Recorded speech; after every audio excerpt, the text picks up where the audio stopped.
Assalamualaikum warahmatullahi wabarakatuh. Salam dan bahagia. Sebelumnya perkenalkan saya Ratna Astuti dengan NIM 2018008322.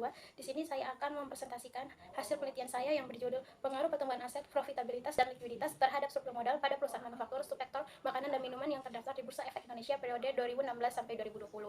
Sebelumnya saya mengucapkan terima kasih kepada Bapak Dr. Gendro Wiono MM selaku dosen pembimbing 1 saya dan Pak Salinova SEMSC selaku dosen pembimbing 2 saya. Belakang. Pada era globalisasi yang terus berkembang pesat, menuntut perusahaan untuk bersaing merebutkan pasar-pasarnya. Di sini, modal sangat penting bagi setiap perusahaan karena modal digunakan untuk kelangsungan dan kesuksesan bisnis itu sendiri. Struktur modal harus dikelola dengan baik agar dapat meningkatkan nilai perusahaan. Struktur modal pada penelitian ini diukur menggunakan pertumbuhan aset, profitabilitas, dan likuiditas. Sedangkan fokus objek pada penelitian ini adalah perusahaan manufaktur subsektor makanan dan minuman yang terdaftar di Bursa Efek Indonesia periode 2016 sampai 2020. Alasan saya memilih perusahaan ini karena industri makanan dan minuman ini sangat mendukung pertumbuhan industri di Indonesia. Dan industri makanan dan minuman ini merupakan bidang yang dapat dieksplorasi lebih lanjut karena subsektor ini memiliki kontribusi yang sangat signifikan terhadap perekonomian negara. Tujuan masalah: 1. Untuk menganalisis pengaruh pertumbuhan aset terhadap struktur modal pada perusahaan manufaktur subsektor makanan dan minuman yang terdaftar di Bursa Efek Indonesia periode 2016-2020. 2. Untuk menganalisis pengaruh profitabilitas terhadap struktur modal pada perusahaan manufaktur subsektor makanan dan minuman yang terdaftar di Bursa Efek Indonesia periode 2016 sampai 2020. 3. Untuk menganalisis pengaruh likuiditas terhadap struktur modal pada perusahaan manufaktur subsektor makanan dan minuman yang terdaftar di Bursa Efek Indonesia periode 2016 sampai 2020. 4. Untuk menganalisis pengaruh pertumbuhan aset, profitabilitas dan likuiditas secara simultan terhadap struktur modal pada perusahaan manufaktur subsektor makanan dan minuman yang terdaftar di Bursa Efek Indonesia periode 2016 sampai 2020. Dilansir dari penelitian terdahulu, maka dapat disimpulkan beberapa hipotesis sebagai berikut. Hipotesis 1, pertumbuhan aset berpengaruh positif dan signifikan terhadap struktur modal. Hipotesis 2, profitabilitas berpengaruh positif dan signifikan terhadap struktur modal. Hipotesis 3, likuiditas berpengaruh negatif terhadap struktur modal. Hipotesis 4, pertumbuhan aset, profitabilitas dan likuiditas secara simultan berpengaruh signifikan terhadap struktur modal. Metode penelitian. 1. Sifat penelitian. Metode pada penelitian ini bersifat kuantitatif. 2. Definisi operasional. Variabel independen terdiri dari struktur modal yang diproksi dengan DER. Variabel independen terdiri dari pertumbuhan aset. Profitabilitas diproksi dengan return on asset. Dan likuiditas diproksi dengan kurang rasio. 3. Populasi dan sampel.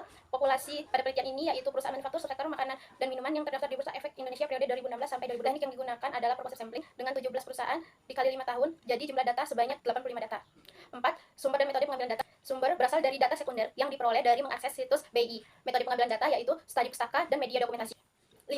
Tempat dan waktu pengambilan data. Peneliti memperoleh dari data website Bursa Efek Indonesia. Waktu pengambilan sampel 12 Agustus 2022. 6. Uji statistik. Uji statistik dalam penelitian ini yaitu 1. Uji analisis deskriptif. 2. Uji asumsi klasik, analisis linear berganda. 4. Uji hipotesis. 5. Uji koefisien determinasi. Hasil penelitian.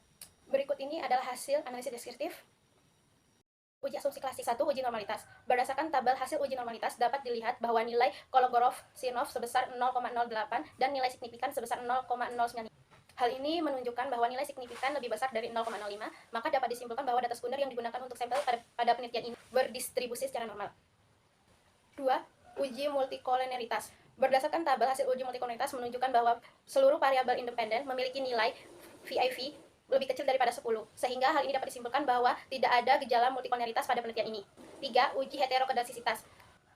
Pada gambar di atas menunjukkan bahwa tidak terjadinya heterokedasitas karena titik-titik menyebar di atas dan di bawah angka 0, serta penyebaran titik-titik tidak membentuk uji autokolerasi.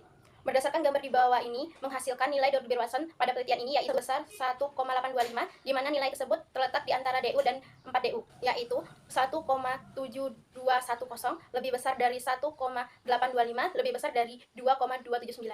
Analisis regresi. Persamaan regresi sebagai berikut. DER sama dengan 1,182 ditambah 0,277 AG plus 0,396 ROE min 0,187 CR plus E. Penjelasannya, uji parsial atau uji T. Berdasarkan tabel, hasil uji parsial menunjukkan bahwa pertumbuhan aset tidak berpengaruh terhadap struktur modal. Hal ini dikarenakan nilai signifikan sebesar 0,135 lebih besar dari 0,05. Hipotesis 1 ditolak. 2. Profitabilitas berpengaruh terhadap struktur modal. Hal ini karena nilai signifikan sebesar 0,19 lebih kecil dari 0,05. Hipotesis 2 diterima.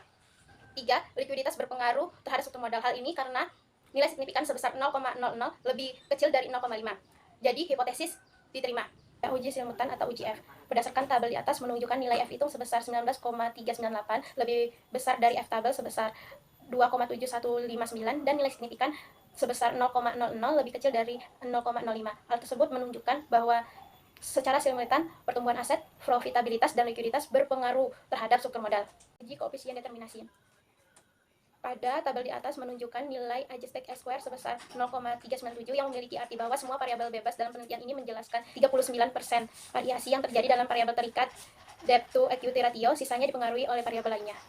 Berdasarkan hasil penelitian yang dilakukan oleh penulis dengan judul Pengaruh Pertumbuhan Aset, Profitabilitas, dan Likuiditas terhadap struktur modal pada perusahaan manufaktur subsektor makanan dan minuman yang terdaftar di Bursa Efek Indonesia periode 2016 sampai 2020, maka dapat ditarik kesimpulan sebagai berikut. 1.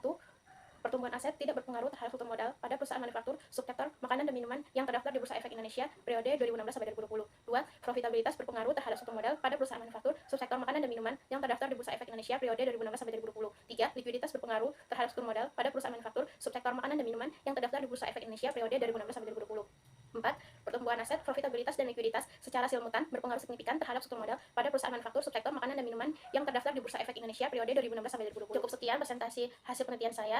Lebih dan kurangnya saya mohon maaf. Saya akhiri. Wabillahi taufiq wal hidayah. Assalamualaikum warahmatullahi wabarakatuh. Salam.